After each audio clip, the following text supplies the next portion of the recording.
Hello, my name is Kelsey Ellis, and today we're going to be talking about the practice of the bar mitzvah and the bat mitzvah in the Jewish culture. Now, on slide 2, we can start with our origin. It really didn't come to until the Middle Ages, until we really see that ritual that happens today.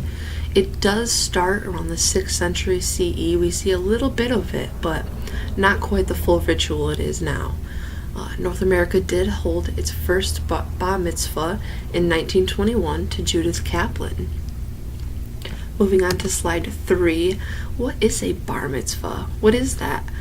A ba translates directly to daughter in Hebrew, and bar translates directly to son. Mitzvah then translates to commandments, and we have our son of commandments.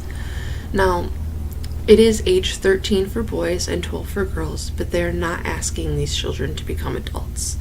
It's something that a lot of people are confused about. Why do they see this as a sense of adulthood? But they don't. All they're really asking is for them to be responsible for their commandments and to really just take charge of their life.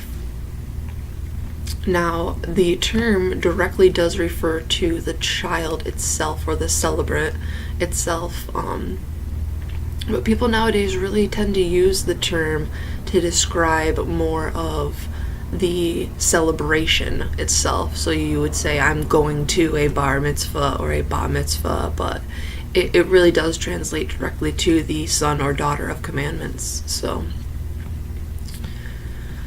now, the service on slide 4. The celebrant typically, I think it's traditional that they recite a haftarah, and it's a reading from the prophet. They also will choose, I think, between these 3, either reciting the Torah portion or leading in a specific prayer, or they lead the congregation in a I believe it's, a part of the service. And then they're also typically supposed to write their own speech, and that begins with, "Today I am a man," or I would think, "Today I am a woman." The father of the celebrant does traditionally have a blessing where he thanks God for removing the burden for being responsible for his child's sins. Slide 5 talks about our preparation. So the bar mitzvah themselves should really be preparing for their celebration itself. It was said that the best way to do this was to get a Jewish education at a Hebrew school. However, it's not necessarily vital.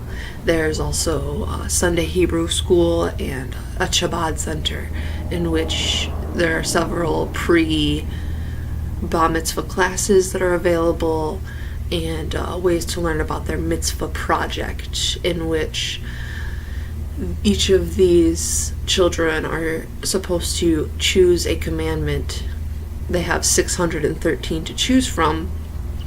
However, they're supposed to choose something that means something to them, and move forth with that, do something with that, whether it be gather food and help the needy, or do a small prayer for themselves every day. Moving on to slide 6, some traditions during the bar and bar mitzvahs. They have traditional dances, including the hora.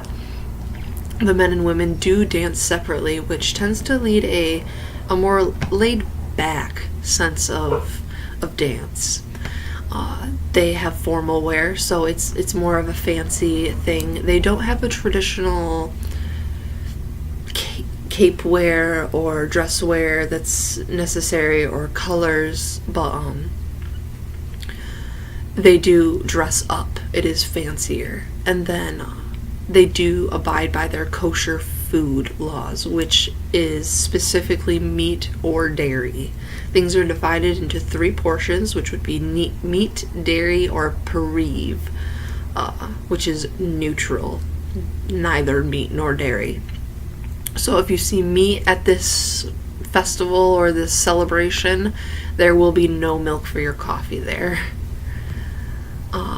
On slide 7, we can see one of the celebrants being hoisted up on a chair and the other members dancing around him and just so happy, and that is one of the bigger traditions during this. And last, we have for gifts on slide 8. It is very common for people to gift. It's much like a 13th birthday, so very normal. Checks and money for college is typical for family to gift, but also just gifts that you know that a 13-year-old would like.